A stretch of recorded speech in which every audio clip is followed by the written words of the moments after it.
नमस्कार क्लास 8 के बच्चों आपका 18 तारीख संडे को टेस्ट है। किसका? हिंदी का। मैंने सिलेबस व्हाट्सएप में भी डाल दिया है।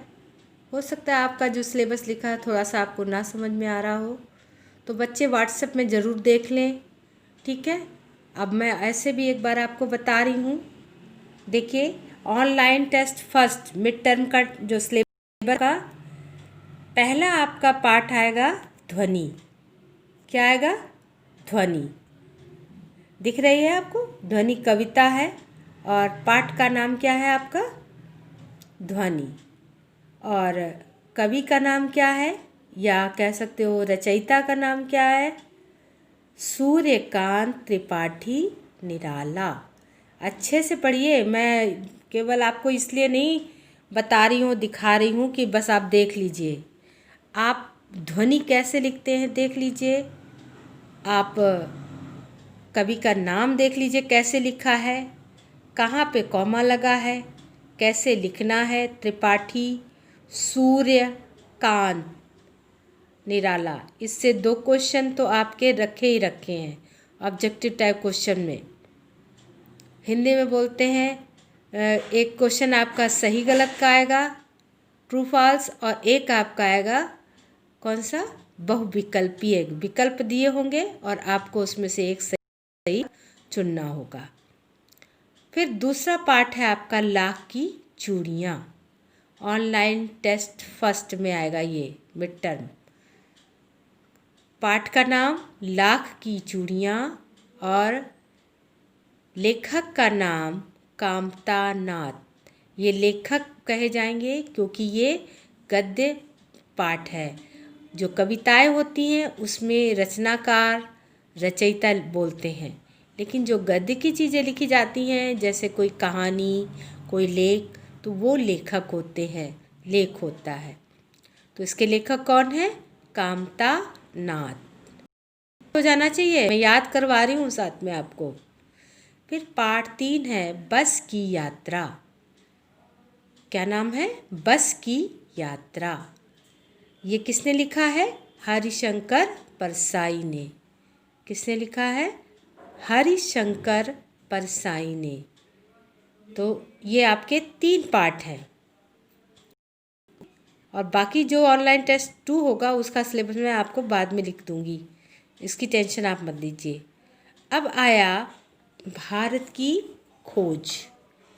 भारत की खोज पाठ जो आपकी पुस्तक है, उस पुस्तक में केवल एक ही लेसन मैं आपको दे रही हूँ, वो है आपका खोज। कौन सा पाठ है आपका? खोज। खोज पाठ ही टेस्ट फर्स्ट में आएगा, ठीक है। ये वाला, ये आपका पाठ आएगा खोज। तो ये आप पढ़ लीजिएगा, भारत के अतीत की झलकियाँ, ठीक है।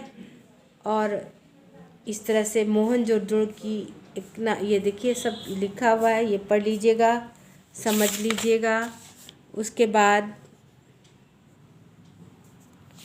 सिंधु घाटी, मैं एक बार सिंधु घाटी में मोहनजोदड़ो के एक टीले पर बैठा हुआ, ये सारी चीज़ें आप समझिएगा कहाँ है। मैंने 10 बहुत समझाया है आपको, और मैं इससे कहीं से भी प्रश्न पूछ सकती हूँ। जो आपके क्वेश्चन हैं वो भी आप समझ लीजिएगा। ये नेहरू जी के मस्तिष्क पर किसने अधिक प्रभाव डाला था? नेहरू जी ने भारत की किस अद्भुत शक्ति के विषय में कहा है? सिंधु घाटी की सभ्यता कितने वर्ष पुरानी है? भारत की नदियों के बारे में नेहरू जी ने क्या कहा है? विस्तार से लिखिए। तो एक आध पॉइंट दे दिया आपको।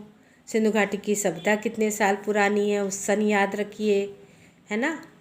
तो इस तरह से जब आया था आंसर मैंने बताए थे आपको, करवाए थे। पुराने वीडियो जो भी हैं आप निकाल देख लीजिएगा, ठीक है बच्चों। प्राचीन भारत में के किसानों के समस्याओं के विषय में नेहरू जी की सोच कैसी थी? आपके मन में अपनी मातृभूमि की कैसी तस्वीर है? क्या यह तस्वीर नेहरू जी की तस्वीर से मिलती है? जो समानताएं हैं वो लिख सकते हो। विशाल जनसंख्या के अलावा भारत में ऐसा क्या है जिसे जानदार करता है?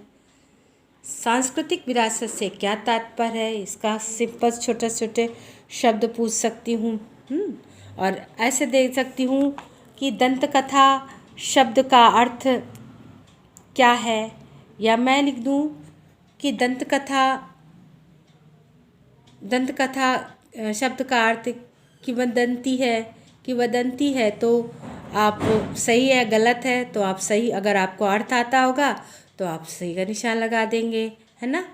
भित्ति चित्र, दीवार पर बना चित्र, या मैं ऐसे दे सकती हूँ भित्ति चित्र लिख दिया, दीवार पर बना चित्र, भित्ति पर बना चित्र, या किसी कागज़ पर बना चित्र। तो आपको अगर अर्थ पता है कि दीवार पर बना चित्र होता है तो आप उस पर टिक लगा देंगे। ज़्यादा कुछ कठिन नहीं है बच्चों, बस आपको समझ की फेर है। इसके सारे शब्दार्थ जो बुक में, मैं अलग से नहीं दूंगी, लेकिन बुक से जो भी शब्दार्थ हैं भारत की खोज के, लावण्य, सहिष्णुता, वेरी इम्पोर्टेंट, संवेदनशील, है ना, द्वंद्व, शाश्वत, नित्य, सतत, स्थायी, है ना, अक्षुण, मिथक, दंतकथा, रमणीय, इस तरह से आपको ये मैं करवाऊंगी। बच्चों इनको खूब समझ के करिएगा तो आपका एक ही लेसन आएगा भारत की खोज से। कौन सा पार्ट है? खोज। ज़्यादा कुछ नहीं, आप इतना घबराइएगा मत। ये जितने क्वेश्चन है समझ लीजिए, शब्दार्थ पढ़ लीजिएगा। ये जितना आप पढ़ लेंगे, समझ लेंगे, आपको अच्छे से आ जाएगा। ओके, तो ये आप अच्छे से समझिएगा और पढ़िएगा। इसीलिए मैं बुक लेके आपको बैठी हूँ और आपको समझा रही हूँ। ज़्यादा कुछ नहीं बच्चों, बस एक लेसन है, रिवीजन कर लीजिएगा। ओके, अब आते हैं दोबारा बसंत में।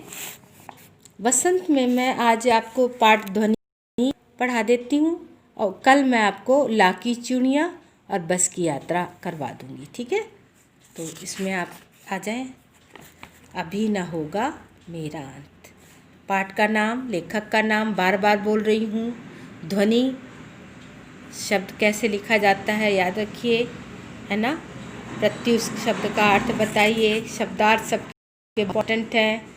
ओके, जितने भी क्वेश्चन आंसर हैं सब कर लीजिएगा। बसंत को ऋतुराज क्यों कहा जाता है? ठीक है। कवि को ऐसा विश्वास क्यों है कि उसका अंत अभी नहीं होगा? क्योंकि उसके जीवन में अभी अभी तो बसंत का आगमन हुआ है और वो बहुत उत्साहित है और उमंग से भरा हुआ है। उसके जीवन में, उसका जीवन में उसने अपने आशावादी दृष्टिकोण अपनाया हुआ है। आशा है, निराश नहीं होता कि बसंत चला गया तो अब मेरे भी जीवन का, मतलब जिस तरह से बसंत में खिला रहता है सब कुछ, जिस तरह से बसंत में सारी खुशियाँ रहती हैं, वैसे ही मेरे जीवन में भी बसंत का आगमन हुआ है और मैं अपने इस जीवन में हमेशा नव संचार करूँगा। तो ये सारे क्वेश्चन देख लीजिए बच्चों। ये थोड़ा सा यहाँ गड़बड़ सड़ब बच्चे ने लिखा हुआ है, कोई बात नहीं। फूलों को अनंत तक विकसित करने के लिए कवि क्या प्रयास करता है? कवि पुष्पों की तंद्रा और लालच दूर हटाने के लिए क्या करता है? तो ये क्वेश्चन के आंसर मैंने करवाए हैं बच्चों आपको, तो ये आप समझ लीजिएगा, कर लिख लीजिएगा। अगर कहो तो कल मैं इसके क्वेश्चन आंसर करवा दूँ, आपको लगता है तो लिख के करवा दूँगी, लिखा के करवा दूँगी। ठीक है, तो थोड़ा सा समझिए, शब्दार्थ देख लीजिए, ज़्यादा नहीं है लेकिन बहुत इम्पॉर्टेंट है। जितने भी शब्दार्थ हैं मैं अलग से नहीं दूँगी, जितने भी ये शब्दार्थ हैं ये सारे आएंगे। मृदुल, पात, गात, निद्रित, प्रत्यूष, तंद्रालस, लालसा, लालसा, कुछ पाने की चाह, अभिलाषा या इच्छा, इतना है। ठीक है, तो शब्दार्थ और ये थोड़े से एक दो लाइनें हैं, जैसे अभी न होगा मेरा अंत, अभी अभी ही तो आया है मेरे जीवन में मृदुल बसंत, पुष्प पुष्प में तंद्रालस लालसा खिलूँगा मैं, अपने जीवन का अमृत सहर सींच दूँगा मैं फूल फूल से उसके तंद्रालस को, आलस को दूर कर दूँगा और जीवन में क्या भर दूँगा? एक नई आशा का संचार कर कर अमृत जीवन भर में भर दूंगा और लोगों में एक नया विश्वास जगा दूंगा। ऐसा कवि का कहना है। कवि कहता है मेरे जीवन का अंत अभी नहीं होगा, अभी तो मेरे जीवन में बसंत का आगमन हुआ है और अभी मैं बहुत उत्साहित हूँ। ठीक है बच्चों, तो आपका सिलेबस मैंने बता दिया, आपको बता दिया कि क्या क्या आएगा। अनुस्वार अनुनासिक में बहुत सिंपल सी चीज़ें आएंगी, वो मैं कोशिश करूँगी कि आपको बताऊँ। कुछ खास नहीं है, वर्ण विच्छेद भी मैंने करा दिए हैं। आप वीडियो में देख लीजिएगा, वीडियो खोल के देख लीजिएगा। थोड़ा ध्यान देना पड़ेगा बच्चों आपको।